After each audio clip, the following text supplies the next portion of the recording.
अगर ये अगर हो जाता तो सर वॉइस कट कट के आ रहा है सर।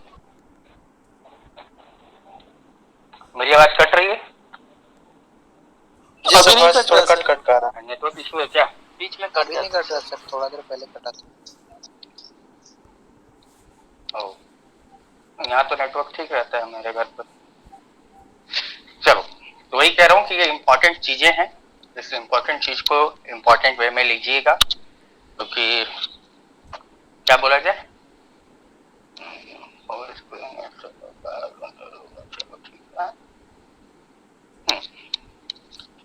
तो लास्ट क्लास में हमने क्या देख रखा था,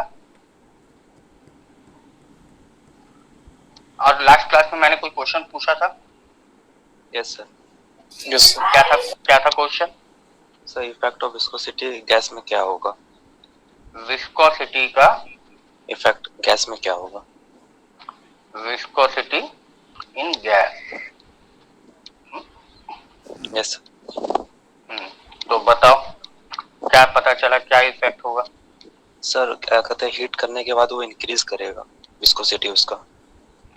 viscosity in gas and in liquid, दोनों साथ ही साथ देखते हैं। यस सर, लिक्विड का सब बता दिया था। हाँ, गैस और लिक्विड।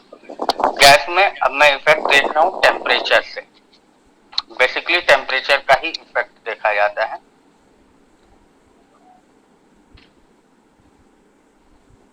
तो टेम्परेचर अगर मैंने इंक्रीज किया लिक्विड में, तो मेरा विस्कोसिटी क्या होगा? डिक्रीज होगा। डिक्रीज हो जाएगा। ऑब्वियस सी बात है, इसके कारण क्या होगा, मेरा जो विस्कोसिटी है वो डिक्रीज हो जा रहा है। क्यों? क्योंकि उसके बीच के जो लेयर के बीच में जो बॉन्डिंग है वो क्या होंगी, टूटेंगी, और टूटने के कारण वो कमजोर हो जाएंगे और वो आसानी से बह पाएगा। हाँ या ना? Yes sir. लेकिन और इसका अगर मैं ये निकालूं तो इसका जो विस्कोसिटी का फॉर्मूला होगा, विस्कोसिटी को हम लोग म्यू से डिनोट करते हैं। ये न्यू बहुत आता है। ये म्यू हमने इंजीनियरिंग मैकेनिक्स में पढ़ा था। इस म्यू का मतलब क्या था इंजीनियरिंग मैकेनिक्स में? इंजीनियरिंग मैकेनिक्स में coefficient of friction. Coefficient of friction. और स्ट्रेंथ ऑफ मटेरियल में पॉइजन रेशियो। और यहाँ पे म्यू सर, ये विस्कोसिटी को डिनोट करते हैं। तो यहाँ से मुझे क्या समझ रहा है कि म्यू, हाँ क्या हुआ सर? गैस में इसका प्रॉपर्टीज होगा ना सर, जरा टेम्परेचर बढ़ाएंगे तो मेरा विस्कोसिटी कम होगा। गैस के बाद गैस का वो आगे अभी हम लिक्विड को थोड़ा सा फिर से देख ले रहे हैं। तो म्यू है जो वो क्या है, डायरेक्टली प्रोपोर्शनल है किसके? टेम्परेचर के लिए। कि अगर मैंने टेम्परेचर इंक्रीज किया तो क्योंकि डायरेक्टली प्रोपोर्शनल है तो म्यू भी क्या होगा, डिक्रीज होगा या इंक्रीज होगा? डिक्रीज होगा, यहाँ पर इनवर्स होगा सर। इनवर्स होगा।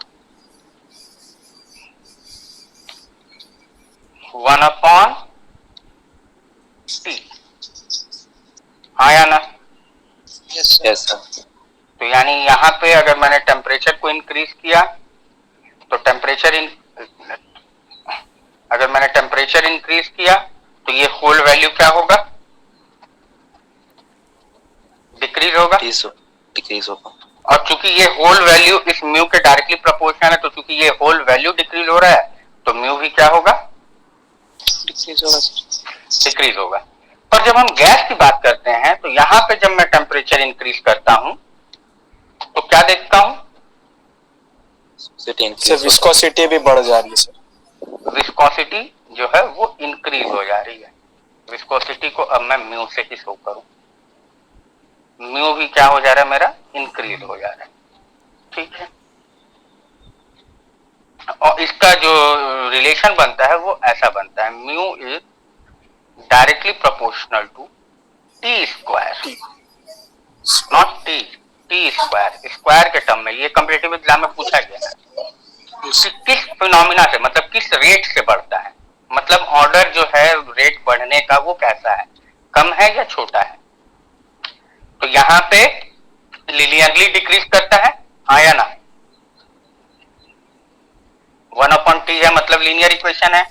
Sir yes sir. हाँ सर ये जो बोलो। Mu equal to T square के बराबर, ये जो सर स्क्वायर है सर, ये बता रहा है कि सर ये दुगुनी रेट से मतलब टेम्परेचर हाँ, विस्कोसिटी अगर बढ़ेगी, टेम्परेचर बढ़ेगी तो टेम्परेचर अगर थोड़ा सा बढ़ाओगे तो म्यू दुगना रेट से बढ़ रहा है। दुगना रेट नहीं बोलोगे, स्क्वायर रेट से बढ़ रहा है। दुगना का मतलब 2t, यस यहाँ 2t नहीं है, यहाँ t स्क्वायर है। ठीक है, स्क्वायर के रेट से बढ़ेगा। क्लियर? Yes yes sir. तो यहाँ पे क्या कॉन्सेप्ट था बॉन्ड का। लिक्विड में ये जो फिनोमिना हो रहा था वो किसके कारण हो रहा था? बॉन्ड सर बॉन्ड के बीच बॉन्ड बॉन्ड बिटवीन कहाँ? Lower layer particle. Not lower, हाँ लोअर लेयर मतलब अब जैसे मान लो Bottom. पहले वाले लेयर दूसरा, पहला और दूसरा, तो पहला लोअर हो गया दूसरा अपर हो गया, लेकिन दूसरे और तीसरे में दूसरा लोअर हो जाएगा तीसरा अपर हो जाएगा सर। अपर हो जाएगा। तो लेयर वाइज मोशन है ना, ऐसा थोड़ी कि सिर्फ 2 लेयर होंगे, इनफाइनाइट लेयर होते हैं। Yes. तो जैसे पहला और दूसरा की बात करेंगे तो पहला लोअर दूसरा अपर हो जाएगा, फिर दूसरा तीसरा की बात करेंगे तो दूसरा लोअर और तीसरा अपर हो जाएगा। कोई दिक्कत? तो यहाँ bond No, sir. Between layers. लेकिन जब बात करते हैं हम यहाँ पे गैस में, तो यहाँ पे क्या है? क्या यहाँ पे बॉन्ड का कोई कॉन्सेप्ट है? No sir. नहीं सर। क्यों? सर यहाँ पे हम लोग का सर इंटर एटॉमिक फोर्स का नहीं, बॉन्ड का कॉन्सेप्ट क्यों नहीं है? मेरा क्वेश्चन क्योंकि सर जो गैस में जो होता है ना सर, दो पार्टिकल्स के जो डिस्टेंस होता है वो बहुत ही दूर दूर होता है सर। हाँ, बॉन्ड बहुत दूर दूर मतलब पार्टिकल बहुत दूर दूर होते हैं गैस के मॉलिक्यूल। तो जब गैस के मॉलिक्यूल्स बहुत दूर होंगे तो उनके बीच में कोई बॉन्ड होगा क्या? नहीं सर। तो यहाँ पे क्या काम करेगा? Inter atomic force sir. यहाँ पे जो काम करेगा फिनोमिना वो काम करेगा एटॉमिक फोर्सेस का। एटॉमिक फोर्सेस, या इसको और ज्यादा बेटर कहूं तो मोमेंटम एक्सचेंज। अब हम पढ़ेंगे थोड़ा सा तो मोमेंटम एक्सचेंज क्या है। Momentum exchange, molecular momentum exchange. ठीक है, यहाँ मोमेंटम एक्सचेंज का मतलब है मॉलिक्यूल्स का मोमेंटम एक्सचेंज। अब इसका क्या इफेक्ट है, कैसे होता है? तो मान लो एक कंटेनर है, एक कंटेनर है और इस कंटेनर के अंदर बहुत सारे छोटे छोटे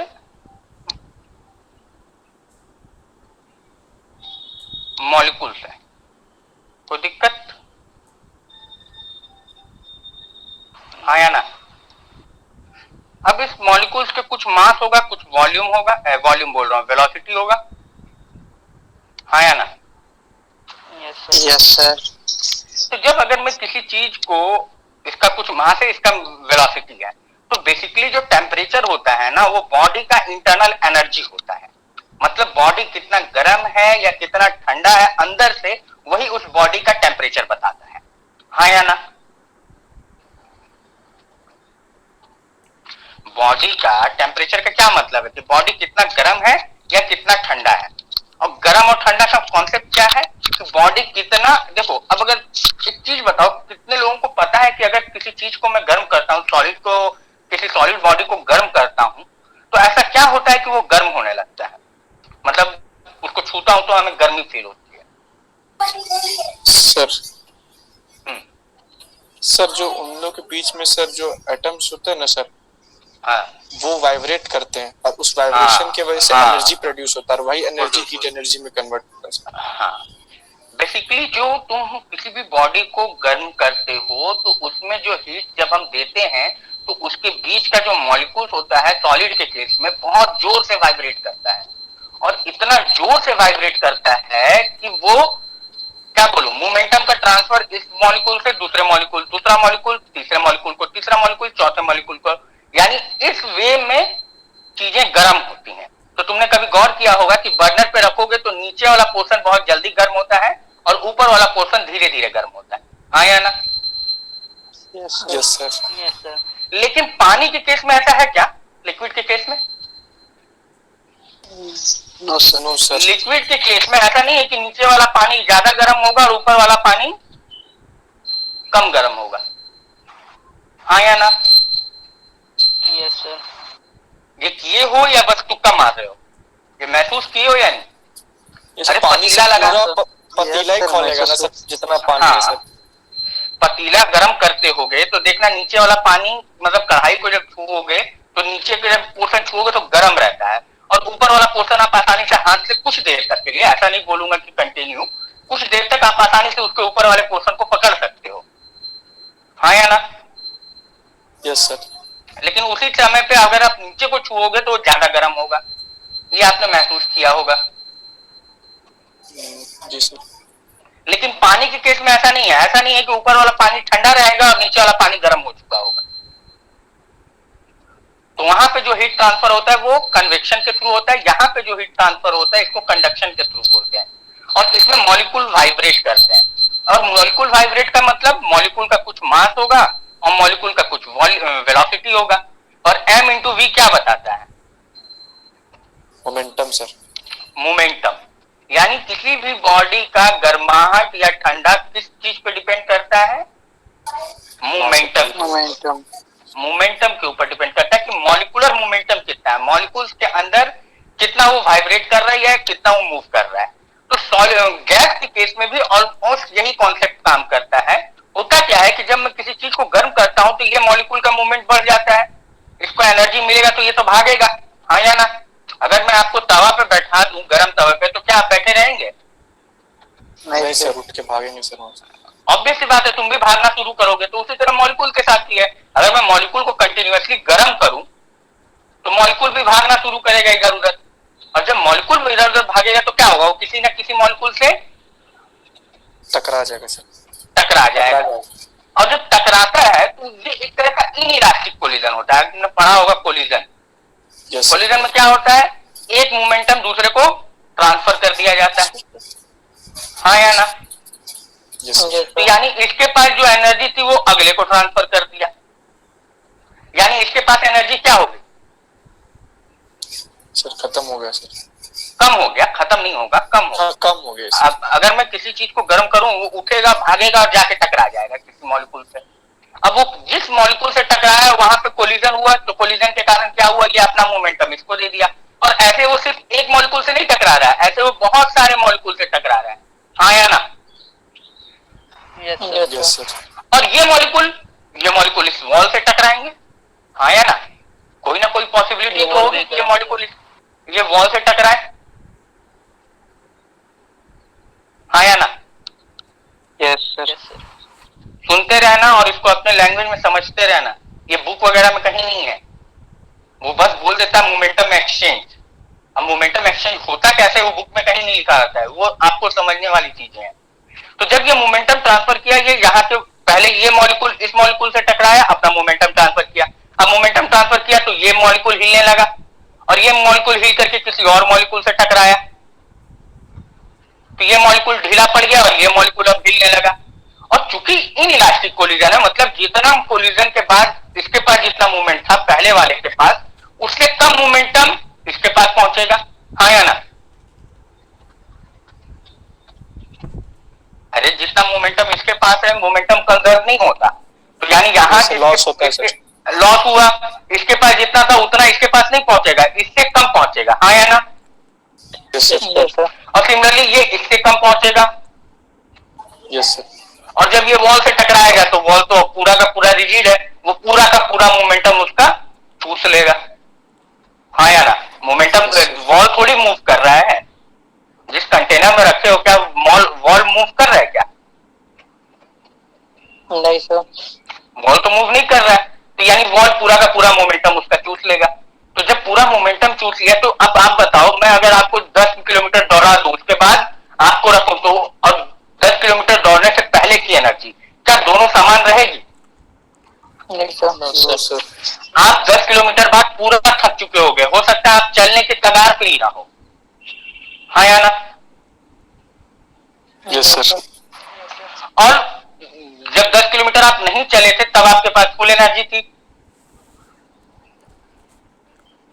हाँ या ना? Yes sir. Yes sir, yes sir. तो कुल मिलाकर के हुआ क्या कि जब मैंने इसको गर्म किया तो ये भागा, ये तो तय है कि इसको भगाया मैंने, लेकिन ऐसा नहीं कि तुरंत गर्म करके हटा दिया। गर्म कर रहा हूं, ये गर्म होने के कारण भागना शुरू किया, भाग करके दूसरे मॉलिक्यूल से टकराया, दूसरा मॉलिक्यूल तीसरे मॉलिक्यूल से टकराया और तीसरा मॉलिक्यूल फाइनली जाकर के वॉल से टकराया और हर बार मोमेंटम का लॉस हुआ। मोमेंटम का लॉस हुआ मतलब मास चेंज होगा क्या मॉलिक्यूल का? नो सर, वेलोसिटी में चेंज होगा। वेलोसिटी चेंज होगा। वेलोसिटी कम होगा या बढ़ेगा? कम होगा सर। कम हो जाएगा सर। वेलोसिटी कम होगा। और वेलोसिटी का मतलब क्या है? किसी चीज का फ्लो, हाँ या ना? Yes sir. Yes sir. तो मगर अगर मैं कहूं कि ये वेलोसिटी इसकी ज्यादा है और इसकी कम है, तो कौन सा धीरे मतलब मूव करेगा और कौन सा ज्यादा तेज से मूव करेगा? जिसका वेलोसिटी हाई सर ज्यादा तेजी से मूव करेगा। 1 और 2। तो पहले वाले का चूंकि वेलोसिटी ज्यादा है तो वो ज्यादा तेज से मूव करेगा, दूसरा वाले का वेलोसिटी कम है इसलिए वो कम स्पीड से मूव करेगा, हाँ या ना? Yes sir. तो अब इस कंडीशन को यहाँ पे समझो, जब मैंने गर्म नहीं किया था तो इन सब के पास अपनी वेलोसिटी थी और ये अपनी कुछ वेलोसिटी से मूव कर रहे थे, लेकिन जैसे ही मैंने गर्म किया इनका मोमेंटम ट्रांजेक्शन हुआ, मतलब मोमेंटम एक्सचेंज हुआ और उस एक्सचेंज के कारण इनका मोमेंटम क्या हुआ? कम हुआ, हाँ या ना? Yes sir. Yes sir. और मोमेंटम कम होने के कारण क्या मास कम हुआ क्या? नहीं सर। No sir. क्या कम हुआ? वेलोसिटी। वेलोसिटी। वेलोसिटी कम हुआ। तो क्या ये बॉडी अब ये जो मॉलिक्यूल्स है वो आसानी से मूव करेंगे या धीरे धीरे? धीरे धीरे सर धीरे। धीरे और धीरे धीरे मूव करने का मतलब ही तो है कि वो गाढ़ा हो रहा है, एक तरीके से ऐसे समझो, मतलब वो कम मूव कर पा रहा है। तो यानी यहाँ पे जो विस्कोसिटी है वो क्या हो गई? अगर मैं वेलोसिटी कम कर दिया यानी विस्कोसिटी ज्यादा है या कम है? वेलोसिटी अगर किसी चीज की कम है इसका क्या मतलब है? वेलोसिटी है उसकी विस्कोसिटी ज्यादा है या कम है? विस्कोसिटी सर उसका वेलोसिटी कम है सर। विस्कोसिटी ज्यादा है तो Viscosity कम है, गाढ़ा सर। चीज कोई चीज ज्यादा है, ना, गाढ़ा कोई चीज रहेगा, गाढ़ा होगा तो वो कम होगा, उसकी वेलोसिटी या जो जितना पतला होगा उसकी कम होगी। जो गाढ़ा होगा उसका जो गाढ़ा होगा उसका विस्कोसिटी ज्यादा होगा और जो पतला होगा उसका विस्कोसिटी कम होगा। कम होगा सर। उसी वे में अब इसको विस्कोसिटी को वेलोसिटी से थोड़ा सा कंपेयर करो, मतलब जो चीज गाढ़ा है वो धीरे धीरे मूव करेगा और जो चीज पतला है वो जल्दी जल्दी मूव करेगा, हाँ या ना? Yes sir. Yes sir. और गाढ़ा चीज का अगर धीरे धीरे मूव कर रहा है मतलब उसकी वेलोसिटी कम है। Yes sir. Yes sir. यही कॉन्सेप्ट यहाँ पे काम करते हैं कि गैस में गर्म करने से पहले उसकी वेलोसिटी ज्यादा रहती है और जब उसको गर्म करते हैं तो ऑब्वियसली एक क्षण के लिए वो बहुत तेजी से भागता है, लेकिन वो जा करके अपना मोमेंटम लॉस करता है अगले टकराव के साथ, अगले मॉलिक्यूल के टकराने के साथ।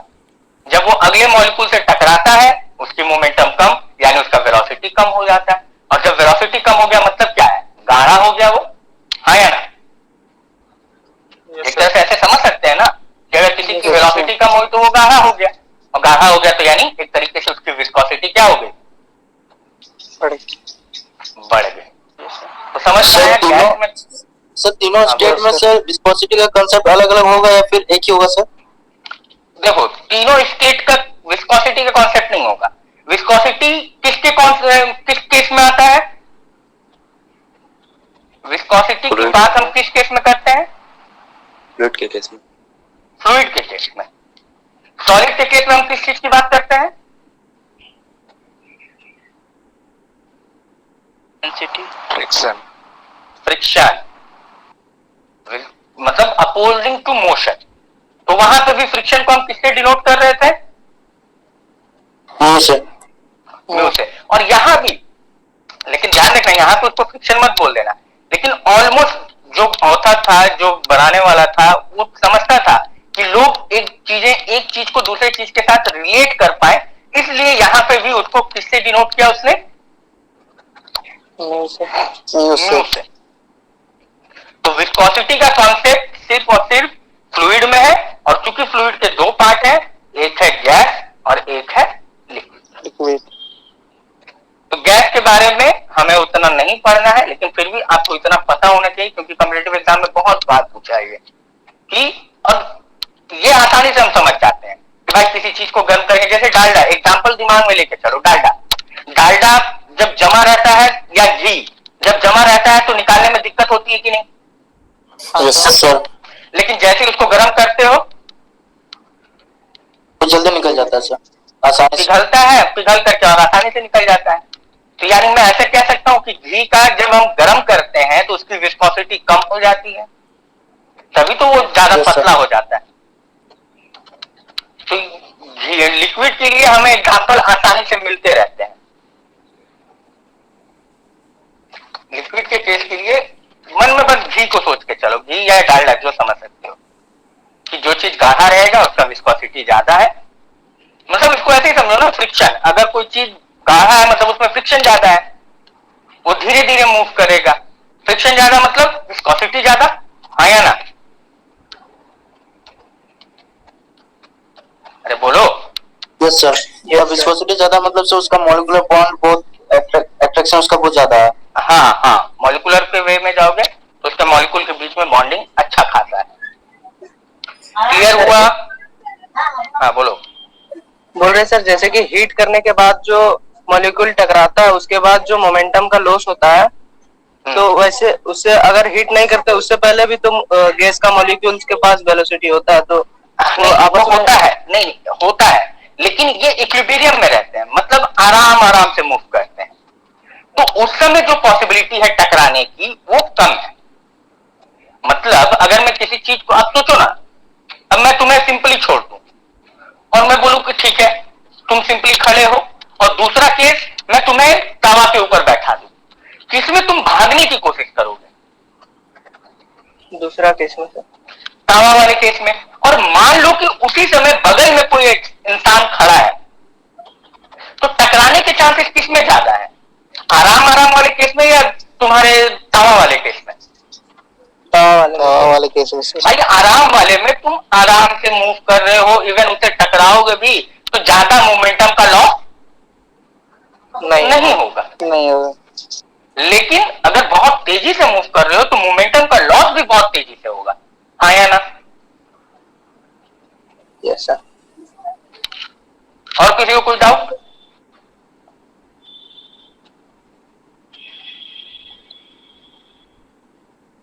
पूछ लो। No sir. तो गैस के लिए ये वाला कॉन्सेप्ट है,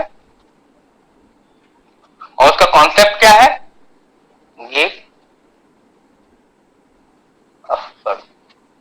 और in the case of liquid ये वाला चीज वैलिड है,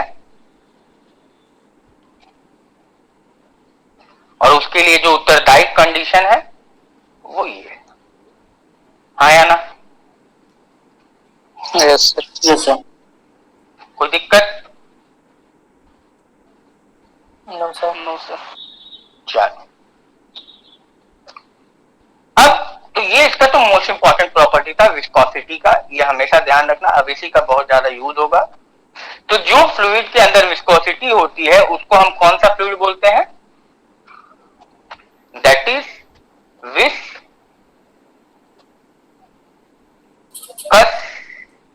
फ्लूइड। ठीक है? तो विस्कस फोर्स भी होता है ना? हाँ, तो जो फोर्स लग रहा था उसी को हम विस्कस फोर्स बोल रहे थे, जो उन दोनों बॉन्ड के बीच में, जो भाई उस बॉन्ड को तोड़ोगे तो वहां पे तोड़ने का क्या मतलब है? वहां पे फोर्स लग के जुड़ा हुआ है वो दोनों चीजें, हाँ या ना? जी सर। तो उस फोर्स जो फोर्स लग करके जिसके कारण वो एक दूसरे से जुड़े हुए हैं, उसी फोर्स को विस्कस फोर्स भी बोलते हैं। तो विस्कस फ्लूइड, क्या कोई ऐसा फ्लूइड हो सकता है जिसके अंदर विस्कोसिटी ना हो? इज दैट पॉसिबल कि कोई विस्कोसिटी ही ना हो? No sir. ऐसा पॉसिबिलिटी है ही।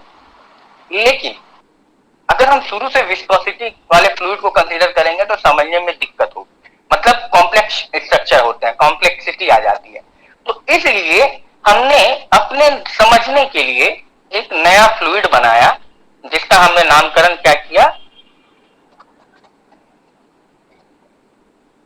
Ideal fluid. Ideal fluid.